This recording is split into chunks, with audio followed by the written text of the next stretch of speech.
Penyelidikan mengenai motif di balik bentrokan di Kabupaten Aceh Singkil masih terus dilakukan oleh pihak kepolisian. Kapolri Jenderal Badrudin Haiti menyatakan bentrokan yang terjadi pada Selasa 13 Oktober lalu telah menewaskan 1 orang warga dan 4 orang lainnya luka-luka. Selain itu, sebuah gereja pun turut terbakar dalam peristiwa tersebut. Bentrokan ini terjadi menyusul adanya pertemuan mengenai kesepakatan pemerintah daerah dan kelompok masyarakat tentang pembongkaran 21 gereja yang izinnya dianggap bermasalah. Dan inilah kronologi bentrokan di Kabupaten Aceh Singkil versi Kapolri.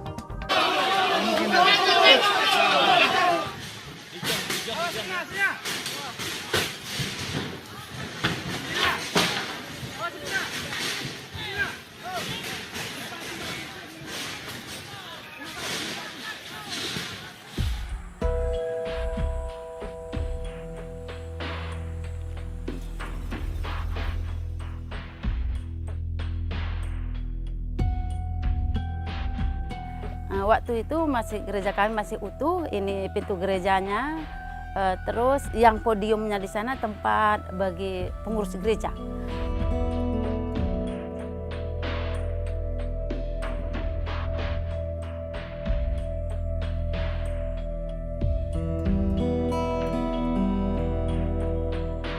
Ada bawa bom molotov dilemparkan satu di dekat mobil itu. Baru kan hidup, baru dilemparkan terus ke salib itu. Hidup putus listrik, jaringan listrik gitu. Masuklah orang itu keliling dari belakang, dari mana. Selesai kebaktian jam 9, jam 10 para ormas datang dari simpang sana, jalan kaki semua. Nah, baru dihalau sama polisi. Lalu polisinya nggak bisa menghadang mereka.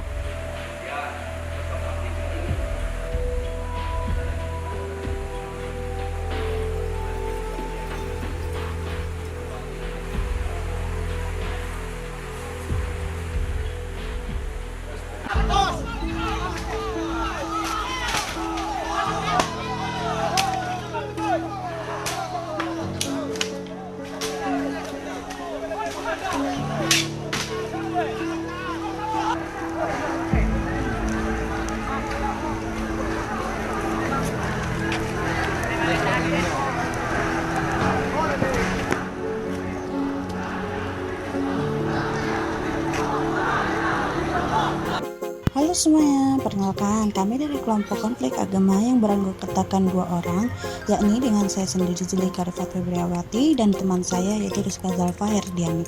Yang dimana dalam video animasi ini kami akan membahas mengenai konflik Aceh Singkil.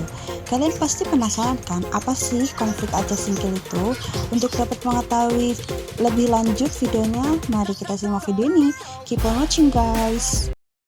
Apa sih konflik itu? Konflik merupakan suatu permasalahan atau kesalahpahaman yang muncul antar 2 manusia atau 2 kelompok yang ditimbulkan dan tidak menemukan jalan tengah, sehingga terjadi permasalahan yang besar dan terjadilah konflik. Nah teman-teman, seperti yang dapat kita ketahui nih bahwa di Indonesia sendiri memiliki perbedaan. Apa itu perbedaan yang dimiliki? Yakni seperti keberagaman bahasa, etnis, suku bangsa, dan juga keyakinan dalam beragama. Akan tetapi dengan adanya pluralitas kultural sering dijadikan alat untuk dapat memicu munculnya konflik. Suku, agama, ras, dan juga antar golongan dapat disebut dengan SARA. Akan tetapi apabila kita dapat lihat secara mendalam bahwasanya faktor-faktor penyebab dari pertikaian yang muncul, yaitu kebanyakan berawal dari persoalan-persoalan ketimpangan ekonomi dan juga ketidakadilan sosial dan juga politik. Konflik dan kekerasan pun terus meningkat dari tahun ke tahunnya, yang dimana konflik tersebut mengatasnamakan agama. Salah satu masalah tersebut yang dimana dapat mengusik kerukunan antar umat beragama ialah adanya permasalahan terkait pendirian rumah ibadah. Hal tersebut dapat kita lihat melalui BPS Kabupaten Aceh Singkil pada tahun 2014, yang dimana Aceh Singkil sendiri merupakan sebuah kabupaten terjauh dari pusat pemerintahan Provinsi Aceh, yang dimana letak wilayah kabupaten ini terletak dekat dengan garis perbatasan Provinsi Aceh dengan Provinsi Sumatera Utara. Lebih tepatnya, Aceh Singkil berada di bagian selatan Kabupaten Aceh Singkil yang berbatasan dengan Kabupaten Pakpak Barat, Tapanuli Tengah, dan Dairi Sumatera Utara. Lalu, apa sih hubungan yang dimiliki oleh antar umat beragama di Aceh Singkil, sehingga terjadilah konflik yang hebat mengenai agama di Aceh. Awalnya, kedatangan umat Kristiani sendiri memiliki hubungan antara umat Islam yang cukup baik dan harmonis. Lalu, mengapa sih bisa terjadi konflik di Aceh Singkil apabila awal mulanya mereka bisa menerima satu sama lain? Penasaran kan?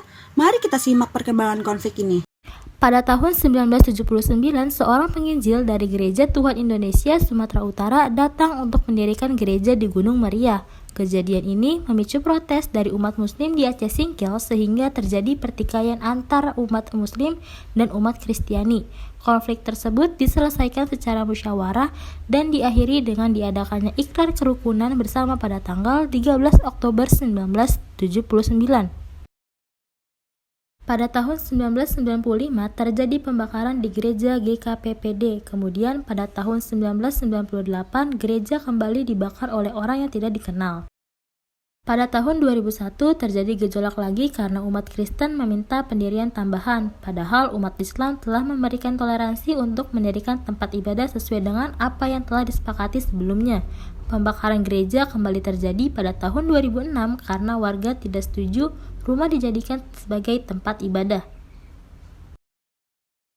Pada 30 April 2012 kembali muncul riak-riak konflik, yaitu adanya aksi demonstrasi oleh umat muslim yang memaksa pemerintah untuk menertibkan pembangunan rumah ibadah gereja karena maraknya pembangunan ilegal di 7 kecamatan di Aceh Singkil.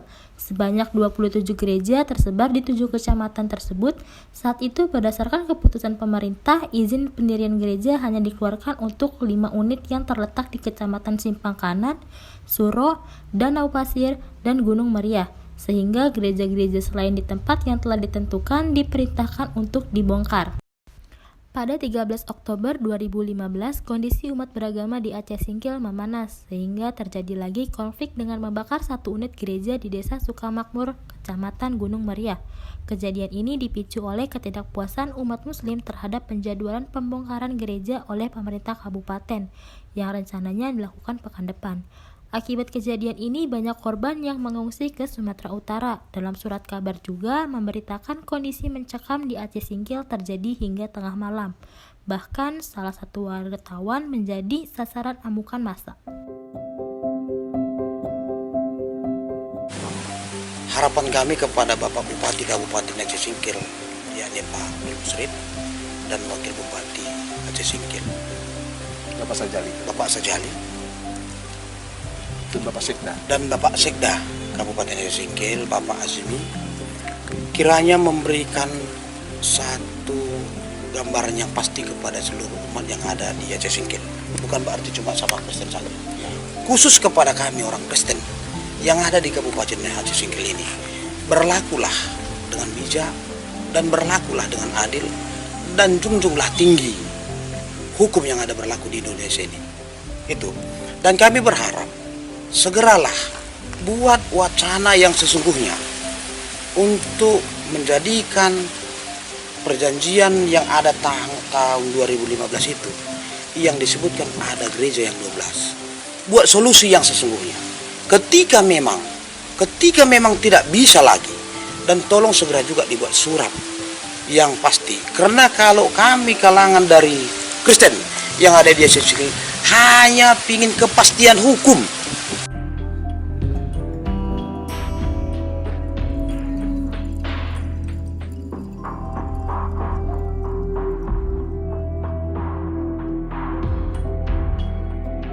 Umat Kristen katanya saya yang harusnya mengambil kebijakan tegas.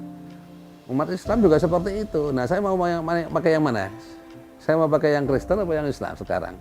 Saya mau tegas, ikuti aturan saja. Kalau kan semua cukupi berkasnya, itu yang benar. Di luar itu saya tidak punya kontak dan tidak punya semacam solusi.